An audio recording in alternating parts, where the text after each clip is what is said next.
Hey y'all, it's Rick with Responder Support Services again, and it's time for another video. This is one I thought about not doing, and I mentioned it to a few people, and everybody I mentioned it to said, go ahead and do that video. So I'm going to do that video. So with this video, I want to bring in a little bit of the science of why there has to be that daily effort and commitment to maintaining resilience over a long-term stress event like we're dealing with now. In almost all of my previous videos, I mentioned cortisol and how cortisol increases in response to a prolonged incident, especially when we lapse on self-care. You see, cortisol is a bad guy.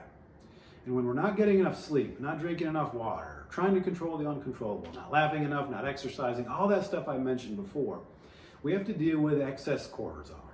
And when we're not actively pursuing resilience and our stress levels remain high for long periods of time, the adrenal glands respond by continuously pumping out cortisol.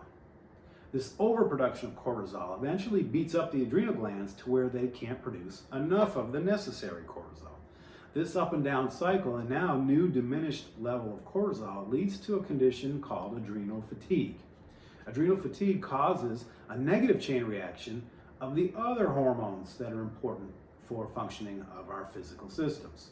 These hormones affect things like regulating our immune system, regulating our metabolism, making sure all the other organs in our body perform optimally. It's all connected and it all kind of hinges on cortisol. So what are some of the common symptoms of adrenal fatigue? They can include things like midday fatigue, where you start feeling really tired, sometimes after lunch. Difficulty falling asleep at night could be a sign of adrenal fatigue. Craving salty and sweet foods. Anxiety and depression. Feeling cold a lot, which is often misdiagnosed as hypothyroidism. Also, getting sick more often. And of course, a continual decline in our stress tolerance is another sign of adrenal fatigue.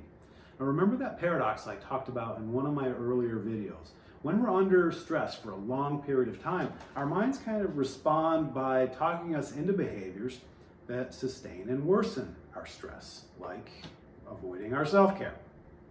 That's why it's key to have a well-rounded regimen of self-care that not only minimizes the impact of stress on you, but will even boost your resilience throughout this pandemic response. So putting yourself first and your self-care will make sure you're able to perform at that really high level as you care for your communities throughout this event. So if you're having trouble really getting connected to that self-care regimen and you want some help, reach out to a clinician that you trust. You're more than welcome to reach out to my group. That's what we specialize in. And we'd love to get to know you all better and help you out with this. So feel free to call us. And our number is 828-333-5708. Thank you.